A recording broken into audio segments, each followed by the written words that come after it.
ನಮಸ್ಕಾರ ವೀಕ್ಷಕರೇ, ಶುಭೋದಯ. ತಮ್ಮೆಲ್ಲರಿಗೂ ಕೆಪಿ ನಂಜುಂಡಿರವರ ಲಕ್ಷ್ಮಿ ಗೋಲ್ಡ್ಸ್ ಪ್ಯಾಲೇಸ್ ಅರ್ಪಿಸುವ ನಿಮ್ಮ ನೆಚ್ಚಿನ ಅಚ್ಚುಮೆಚ್ಚಿನ ಬೃಹತ್ ಬ್ರಹ್ಮಾಂಡ ಕಾರ್ಯಕ್ರಮಕ್ಕೆ ಪ್ರೀತಿಪೂರ್ವಕ ಸ್ವಾಗತ, ಸುಸ್ವಾಗತ.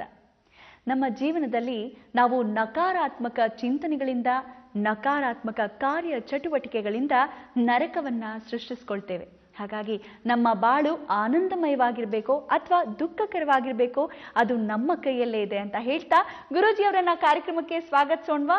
ಶ್ರೀಯುತರು ಶ್ರೀ ಸಂಪೂರ್ಣ ಸನಾತನ ಧರ್ಮ ಸಂರಕ್ಷಣಾ ಸಮಿತಿಯ ಸಂಸ್ಥಾಪಕರು ಹಾಗೂ ಶ್ರೀ ಸಂಪೂರ್ಣ ವರಮಹಾಲಕ್ಷ್ಮಿ ಮಹಾಸಂಸ್ಥಾನದ ವ್ಯವಸ್ಥಾಪಕ ನಿರ್ದೇಶಕರು, ನಮ್ಮೆಲ್ಲರ ಪ್ರೀತಿಯ ಗುರುಗಳು ಶ್ರೀ ನರೇಂದ್ರ ಬಾಬು ಶರ್ಮಾ ಗುರೂಜಿಯವರು. ಗುರುಜಿ ನಮಸ್ಕಾರ. ಬೃಹತ್ ಬ್ರಹ್ಮಾಂಡ ಕಾರ್ಯಕ್ರಮಕ್ಕೆ ಪ್ರೀತಿಯ ಸ್ವಾಗತ ಗುರುಜಿ. ಗುರುಜಿ, ಇಂದು ಗುರುವಾರ ಸದ್ಗುರು ಸಾಯಿನಾಥನ ಸನ್ನಿಧಿಯಲ್ಲೇ ನಾವು ಕಾರ್ಯಕ್ರಮವನ್ನು ಪ್ರಾರಂಭ ಮಾಡ್ತಾ ಇದ್ದೇವೆ. ಇವತ್ತು ಯಾವೆಲ್ಲ ವಿಶೇಷ ಮಾಹಿತಿಯನ್ನ ನೀಡ್ತಿದ್ದೀರಾ? ಎಲ್ಲ ವೀಕ್ಷಕ ಬಾಂಧವರಿಗೆ ಪರಿಪೂರ್ಣವಾದ ಸ್ವಾಗತ ನಮ್ಮ ನಿಮ್ಮೆಲ್ಲರ ಬ್ರಹ್ಮಾಂಡ ಲೋಕಕ್ಕೆ. ಗುರು ಬ್ರಹ್ಮ ಗುರು ವಿಷ್ಣು ಗುರುದೇವೋ ಮಹೇಶ್ವರ ಗುರು ಸಾಕ್ಷಾತ್ ಪರಬ್ರಹ್ಮ ತಸ್ಮೈ ಶ್ರೀ ಗುರುವೇ ನಮಃ. ಗುರುವೇ ಸರ್ವಲೋಕಾನಾಂ ಭಿಷಜೇ ಭವರೋಗಿಣಾಂ ನಿಧಯೇ ಸರ್ವವಿದ್ಯಾನಾಂ ಶ್ರೀ ಗುರು ದಕ್ಷಿಣಾಮೂರ್ತಯೇ ನಮಃ. ಇವತ್ತಿನ ದಿವಸ ನಾವೆಲ್ಲ ಗುರುವಾರ ಅಂತಕ್ಕಂಥದ್ದು ಬಹಳ ಮುಖ್ಯ. ಗುರುಗಳ ವಾರ ಯಾವತ್ತಿದ್ದರೂ ನಾವುಗಳು ಗುರು ಹಿರಿಮೆಯ ಮುಖಾಂತರವಾಗಿ ಗುರು ಬಲದಂತ ನಾವು ನಡ್ಕೊಂಡು ಹೋಗ್ತಾ ಇರಬೇಕು. ಗುರು ಯಾವತ್ತು ಮುಂದೆ, ಗುರಿ ಯಾವತ್ತು ಹಿಂದೆ. ನಮ್ಮ ಗುರಿ ಮುಂದೆ ಇದ್ದಾಗ ಗುರುಗಳ ಬಲ ಯಾವತ್ತು ಹಿಂದೆ. ಹೀಗೆ ಜೀವನ ನಡ್ಕೊಂಡು ಹೋಗ್ತಾ ಇರೋ ಈ ಒಂದು ಸಮಯದಲ್ಲಿ ಗುರುಬಲ ಬಹಳ ಮುಖ್ಯ. ಗುರುಬಲ ಯಾವ ರೀತಿಯಾಗಿ ಬರ್ತಕ್ಕಂಥದ್ದು? ಗುರು ಜನ್ಮದಲ್ಲಿ ಕೂತ್ಕೊಂಡ್ರೆ ಎಷ್ಟು ಕಷ್ಟ. ಜನ್ಮತಃ ಜನ್ಮಗುರು ನರೋ ದುಃಖಂ ಅಂತ. ಅಂದರೆ ಜನ್ಮದಲ್ಲೇ ಗುರು ಕೂತ್ಕೊಂಡ್ರೆ, ಲಗ್ನದಲ್ಲೇ ಕೂತ್ಕೊಂಡ್ರೆ, ರಾಶಿಯಲ್ಲೇ ಕೂತ್ಕೊಂಡ್ರೆ, ವಿಶೇಷವಾಗಿ ಚಂದ್ರನ ಜೊತೆ ಕೂತ್ಕೊಂಡ್ರೆ ಗಜಕೇಸರಿ ಯೋಗ. ಆದರೆ ಗೋಚಾರ ಫಲಕ್ಕೆ ನಾವು ನೋಡಿದಾಗ ಆ ಗುರು ಬಲ ಅನ್ನೋದು ಕ್ಷೀಣ ಆಗ್ತಾ ಹೋಗುತ್ತೆ. ಆದರೆ ಜನ್ಮಗುರು ಅಂದರೆ ಲಗ್ನದಲ್ಲೇ ಗುರು ಕೂತ್ಕೊಂಡಾಗ, ಯಾವುದೇ ಒಂದು ರಾಶಿಯಲ್ಲಿ ಲಗ್ನ ಅಲ್ಲೇ ಇದ್ದಾಗ ಆ ರಾಶಿಗೆ ಫಲವನ್ನು ಕೊಡ್ತಕ್ಕಂಥ ಗುರು ಜನ್ಮಗುರು ನರೋ ದುಃಖಂ. ಅಂದರೆ ಆ 1.5 ವರ್ಷದ ಕಾಲ ಬಹಳ ವಿಶೇಷ. ಅಂದರೆ 1 ವರ್ಷ 6 ತಿಂಗಳ ಕಾಲ ಬಹಳ ಕಷ್ಟವನ್ನು ಕೊಡ್ತಾನೆ. ಎಂಥ ಮಹಾತ್ಮರಾದರೂ ಸರಿ, ಎಂಥ ವಿಶೇಷವಾಗಿರ್ತಕ್ಕಂಥ ವಿಚಾರಗಳಾದರೂ ಸರಿ, ಜೀವನ ಹಾದಿಯಲ್ಲಿ ನಾವುಗಳು ನಡ್ಕೊಂಡು ಹೋಗೋದು ಬಹಳ ಮುಖ್ಯ. ನಡ್ಕೊಂಡು ಹೋಗ್ತಾ ಇದ್ದಾಗ ಗುರುಬಲ ಇಲ್ಲದೆ ಇದ್ದರೆ ಎಷ್ಟು ಚೆನ್ನಾಗಿರುತ್ತೆ ಅನ್ನೋದು ನಿಮಗೆ ಒಂದು ಸೂಕ್ಷ್ಮವಾಗಿ ಹೇಳ್ತೀನಿ ಕೇಳಿ. ಕಳ್ತನ ಮಾಡ್ತಾ ಇರ್ತಾನೆ, ಭಾಳ ಚೆನ್ನಾಗಿ ಕಳ್ತನ ಮಾಡ್ತಾನೆ. ಆ ಕಳ್ತನ ಮಾಡ್ತಾ ಇದ್ದಾಗ ಸಾಕ್ಷಿಗಳೆಲ್ಲ ಬಿಟ್ಬಿಡ್ತಾನೆ. ಸಾಕ್ಷಿಗಳೆಲ್ಲ ಬಿಟ್ಟಾಗ ಪೊಲೀಸ್ನವ್ರು ಬಂದು ಆ ಕಳ್ಳನ ಹಿಡ್ಕೊಂಡು ಹೋಗ್ತಾರೆ. ಆದರೆ ಅವನಿಗೆ ಗುರುಬಲ ಚೆನ್ನಾಗಿತ್ತು ಅಂದರೆ ಯಾವ ಒಂದು ಸಾಕ್ಷಿಯೂ ಬಿಟ್ಟಿರಲ್ಲ, ಯಾವ ಕಾಲಕ್ಕೂ ಯಾವ ನಾಯಿಯೂ ಮೂಸ್ ನೋಡಲ್ಲ. ಎಂಥ ಒಂದು ಪೊಲೀಸ್ ಅಧಿಕಾರಿ ಆಗಲಿ, ಯಾವುದೇ ಒಂದು ನಿಗೂಢವಾಗಿರ್ತಕ್ಕಂಥ ರಹಸ್ಯವಾಗಲಿ ಅವನಿಂದ ಪಡೆಯೋಕ್ಕೆ ಸಾಧ್ಯವಾಗೋದಿಲ್ಲ. ಯಾಕೆಂದರೆ ದೈವಬಲ ಅನುಗ್ರಹ ಅಂತ ಅವನಿಗೆ ಸಿದ್ಧಿಯಾಗಿರುತ್ತೆ. ದೈವಬಲಕ್ಕೂ ಗುರುಬಲಕ್ಕೂ ಬಹಳ ಮುಖ್ಯ. ಏನು ಹೇಳ್ತಾರೆ? ಮಾತಾ ಪಿತಾ ಗುರು ದೈವಂ ಅಂತ. ಮಾತೃಶ್ರೀ ಅಂತಕ್ಕಂಥದ್ದು ಹುಟ್ಟುತ್ತಾ ಮೊದಲನೇ ಗುರು ಆಗಿರ್ತಕ್ಕಂಥವಳು ತಾಯಿ, ಎರಡನೇ ಗುರು ಆಗಿರ್ತಕ್ಕಂಥವಳು ಮೇಷ್ಟ್ರು. ಅದಕ್ಕೆ ಮಾತಾ ಪಿತಾ ಅಂದರೆ ಪಿತೃಶ್ರೀಗಳಾಗಿರ್ತಕ್ಕಂಥವರು, ದಾರಿಯನ್ನು ತೋರಿಸ್ತಕ್ಕಂಥವ್ರು ಮಾತ್ರ, ವ್ಯವಹಾರವನ್ನು ಕೊಡ್ತಕ್ಕಂಥವ್ರು ಮಾತ್ರ ಗುರು ಆಗಿರ್ತಾರೆ. ನಿಜವಾದ ಸದ್ಗುರು ಮಾರ್ಗದಲ್ಲಿ ನಡೆದರೆ ಭಗವಂತ ಕೂಡ ಕಾಣ್ತಾನೆ. ಅಂದರೆ ಗುರುಗಳು ಅಕಸ್ಮಾತ್ ಗುರುಬಲ ಇಲ್ಲದೇ ಇದ್ದರೆ, ಗುರು ಕಾಣದೇ ಇದ್ದರೆ, ಗುರು ಸಿಗದೇ ಇದ್ದರೆ ಜೀವನ ಪರ್ಯಂತ ಅವನಿಗೆ ದೈವಬಲ ಅನುಗ್ರಹವೇ ಸಿಗೋದಿಲ್ಲ.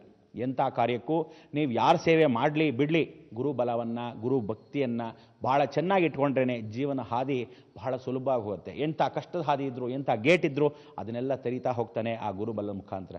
ಆದರೆ ಗುರು ಹಿರಿಮೆಯನ್ನು ಸಾರ್ತಕ್ಕಂಥವ್ರಿಗೆ ಬಹಳ ನಿಷ್ಠೆ ಕಷ್ಟ. ಅಂದರೆ ನೀವು ಅಕಸ್ಮಾತ್ ಗುರುಬಲದ ಜೊತೆಗೆ ಗುರುಗಳನ್ನು ಪೂಜೆ ಪುನಸ್ಕಾರ ಆಧಾರ ದೇವ ಅಂತ ಹೇಳಿ ಪೂಜೆಯನ್ನು ಮಾಡ್ತಾ ಇದ್ದರೆ ಅವರಿಗೆ ಕಷ್ಟದ ಫಲ ತಪ್ಪಿದ್ದಲ್ಲ ಅಂತ.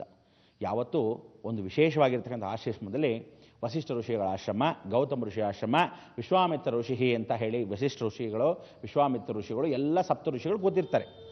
ಈ ಸಪ್ತ ಋಷಿಗಳ ಆಶ್ರಮದಲ್ಲಿ ಬಹಳ ಮುಖ್ಯವಾಗಿರ್ತಕ್ಕಂಥ ಘಟ್ಟ ಏನು ಅಂದರೆ 7 ಜನ್ಮಗಳಲ್ಲಿ ಬ್ರಾಹ್ಮಿ, ವಾರಾಹಿ, ಕೌಮಾರಿ, ಇಂದ್ರಾಣಿ, ವೈಷ್ಣವಿ, ಮಾಹೇಶ್ವರಿ, ಚಂಡಿಕಾ. ಇದು ಸಪ್ತಮಾತ್ರಿಕಾ ಜನ್ಮ ಅಂತ ಕರಿತೀವಿ. ಅಂದರೆ ಹೆಣ್ಮಕ್ಳಿಗೆ ಸಪ್ತಮಾತ್ರಿಕಾ ಜನ್ಮ, ಗಂಡಸರಿಗೆ ಸಪ್ತ ಋಷಿಗಳ ಜನ್ಮ. ಅದಕ್ಕೆ ಜೀವನದಲ್ಲಿ ಗಂಡು ಹೆಣ್ಣು ಸಮವಾಗ ಬರಬೇಕಾದ್ರೆ ಗಾಯತ್ರಿ ಬಹಳ ಮುಖ್ಯ.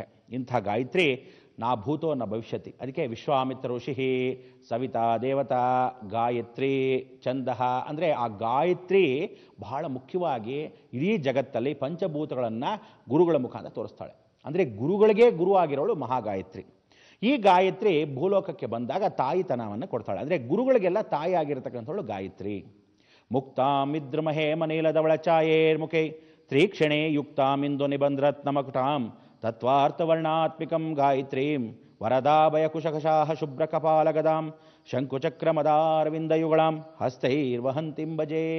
ಮಹಾಗಾಯತ್ರಿ ಈ ಥರ ಮುಕ್ತಾಂ ವಿದ್ರುಮ ಹೇಮ ನೀಲ ಧವಳ ಅಂದರೆ 5 ಬಣ್ಣಗಳ ರೂಪದಲ್ಲಿ ಪಂಚಭೂತಗಳಾಗಿರ್ತಕ್ಕಂಥ ನಮ್ಮ ದೇಹವನ್ನು ಪರಿವರ್ತನೆ ಮಾಡ್ತಾ ಹೋಗ್ತಾಳೆ. ಅಗ್ನಿ, ವಾಯು, ಜಲ, ಭೂಮಿ, ಆಕಾಶ. ವಾಯುತತ್ವಂ ಸ್ವಯಂ ಗಣೇಶ ಅಂದರೆ ನಮ್ಮಲ್ಲಿ ಕೆಟ್ಟ ಬುದ್ಧಿಗಳು ಬಹಳಷ್ಟಿರುತ್ತೆ. ಮಹಾಗಣಪತಿ ಬರ್ತಾನೆ, ಆ ವಾಯುತತ್ವ ಮುಖಾಂತರವಾಗಿ ನಮ್ಮ ದುಷ್ಟ ಶಕ್ತಿಗಳನ್ನು ಪರಿವರ್ತನೆ ಮಾಡ್ತಾ ಹೋಗ್ತಾನೆ. ಅದಕ್ಕೆ ವಾಯುತತ್ವಕ್ಕೆ ಅಧಿಪತಿ ಮಹಾಗಣಪತಿ. ವಾಯುತತ್ವಂ ಸ್ವಯಂ ಗಣೇಶ. ಜಲತತ್ವಂ ಸ್ವಯಂ ವಿಷ್ಣು. ಜಲದಲ್ಲಿ ಮಾಯೆ, ಅದಕ್ಕೆ ವಿಷ್ಣು ಮಾಯೇತಿ ಸಂಸ್ಥಿತ. ಜೀವನದಲ್ಲಿ ಪ್ರತಿಯೊಬ್ಬ ಸಾಯ್ತೀನಿ ಅಂತ ಚೆನ್ನಾಗಿ ಗೊತ್ತು. ಸಾಯ್ತೀನಿ ಅಂದ್ರೂ ನನಗೊಂದು ಕಾರ್ ಇರಲಿ, ನನಗೊಂದು ಬಂಗ್ಲಾ ಇರಲಿ, ನನಗೊಂದು ಮನೆ ಸಾಲದು, 2 ಮನೆ ಬೇಕು, 4 ಮನೆ ಬೇಕು, ಏನನ್ನೂ ತೊಗೊಂಡು ಹೋಗಕ್ಕೆ ಸಾಧ್ಯವಿಲ್ಲ. ಇಂಥ ಒಂದು ನಿಗೂಢವಾಗಿರ್ತಕ್ಕಂಥ ಪ್ರದೇಶ ಜಲತತ್ವ.